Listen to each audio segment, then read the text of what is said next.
And then how do you feel like this gets extended? Because it's easily, I think when somebody starts a meditation practice or any particular practice, is the sense that I found something and now I want to have a mindful kid. A mindful kid? Oh. Or I want to have a mindful team or a mindful company, and then it begins to create tension. It can get terminally annoying. I'm a this, they're not this, and they're not meeting my expectations. Well, I think Katie helped me earlier. Katie just straightened you out this morning on that score. It's like, you know, when you think your child needs to meditate, it's time for you to do some more meditating. Keep your mouth shut and live whatever it is you think your child should imbibe or absorb. Because you're teaching them through how you be, not through, you know, what you think they should be doing. That said, there is an architecture and an art form to this so that, you know, it's being present. Being present for your child without all the expectations that you want to lay on that child for how good their life would be if they just led it your way. That's an enormous gift that you can give to your child, is just to see them, allow them to be seen. Several people mentioned that, you know, the trauma of not being seen as a child. And by seen, it means seen and accepted for who you are, not for who you could be. And we're all like incredible barometers of that. And in that sense, we need that nurturance as much as the children do. Yeah. And when we nurture ourselves, the children flourish.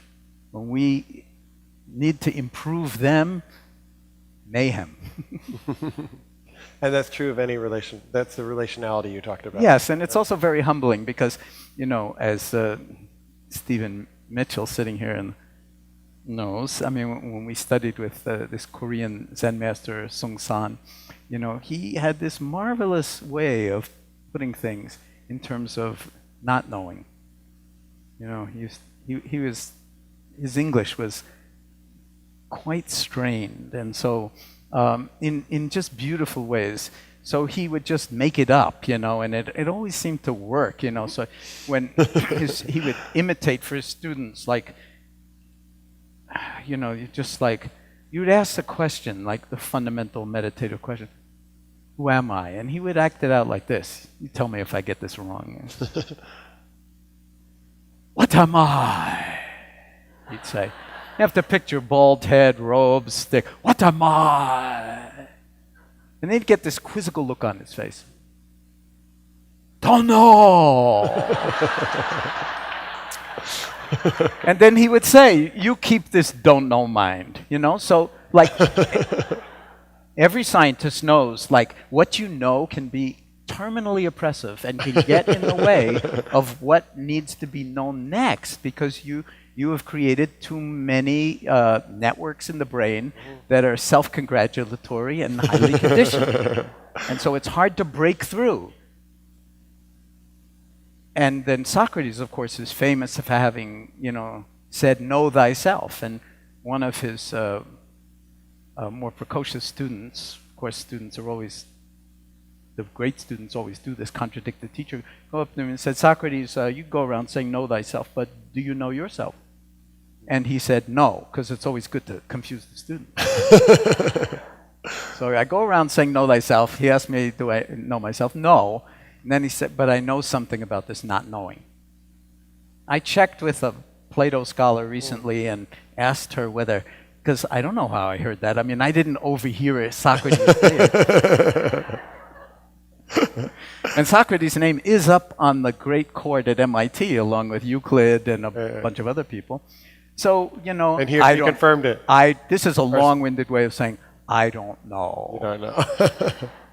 I am curious, what do you feel, what is drawing your particular interest in this whole field? I know you've tried to slow down, you're saying no to many more engagements. Well, that's partly because there are many, many more of them with the exponential curve. So. Right.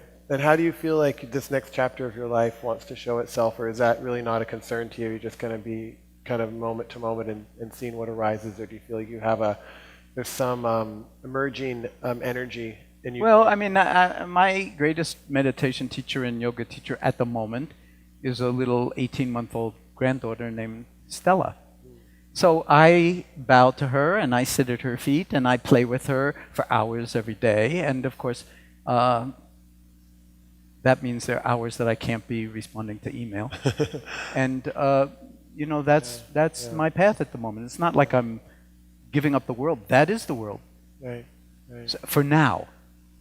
Okay, and that will change. And I have other grandchildren, and I sort of trying to sort of just find a way to navigate with integrity all of the different ways in which I'm called to show up in the world, be real, be myself, whatever that means, and recognize how fleeting it all is, and how much of a love affair it really is, and that if we touch each other, you know, I mean, when I was at MIT and, you know, I first got exposed to meditation, I was like 22. Now I'm 70. How did that happen? I mean, I was like, what? And now everybody's younger than I am. Wait a minute. That's not... I was the young one. I was the, you know... So, and to tell you the truth, what it feels like is we're all one family, and this is just like you're either a parent or a grandparent or a child or an adolescent, and we're all playing all of those roles for each other all the time. And how insanely beautiful is that? So, you know, and none of us know how long we're going to live. So if you want to live, if you care about longevity, well, one way is to just, I don't know, follow whatever the latest science is about longevity, but I'm not sure you should believe any of it.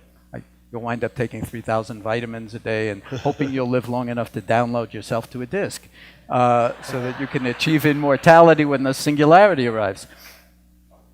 I'm not knocking it. Maybe that will happen, but my feeling is before we go digital, completely digital, we just download ourselves to a disk, maybe we should find out what human beings are capable of before we give up humanity and move to a silicon wet interface, as they call it, you know, where we get memory upgrades and everything else. Maybe we need to sort of discover, uncover, or recover what it means to be fully human. So I'm not too concerned about the back end of my life. I feel like, you know, if you take care of what's most important, then you know, your body has its ear to the rail. It's like, has a lot to do with health. That's what 35 years of research in MBSR is showing. Like, just pour energy into the present moment and into the body and into your attention and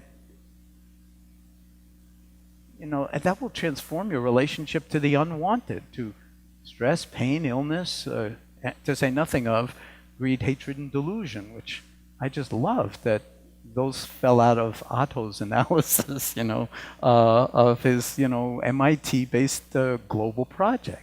I mean, it's like, what could be more fun than being alive right now? Hmm? Yeah. And you had said before that the more moments actually that we are present, essentially we are living longer. Yes, I was wondering whether I should say that. But one way, if you want to live a longer life, try being present for more of your moments. Okay, there are a lot of moments that are going by the boards. If you just inhabited all of those, life would seem an awful lot, not only longer, but richer. And then when you die, listen, don't take it personally. and I would say actually that's important, sort of, not when you're dying. You know, just if it's not personal, this may be the one thumbnail thing to leave people with in terms of both practice in the more global, social, work-related, team-related, tech-related, business-related, and also the more personal, by myself, at 6 o'clock or 5 o'clock in the morning, whatever, is to not take personally what is not personal. Okay? Now, that's where all this fabrication comes in and this medial activity, the narrative, default mode network. How are you going to know if it's personal or not? You have to rest in awareness, and the knowing is an intrinsic part of your wisdom. It's wisdom 1.0. And there's no separation between wisdom and compassion. Often they're spoken of as two wings of the bird. So, as I said, the word for mind and the word for heart in all Asian languages, the same word. So, we talk a lot about mindfulness. It's a placeholder for something, dharma, for awareness, for don't know mind. But if you're not hearing heartfulness, and if you're not embodying that gladness, that warmth, that caring for others, and recognizing at least how much we get absorbed in ourselves and self-centered, then it's not mindfulness. So I'm mindful of time. It's now again, but it's like minus 1.50 now. So I want to thank you, John, for your presence and your support. And thank you, Soren. Thank you. You guys are so beautiful.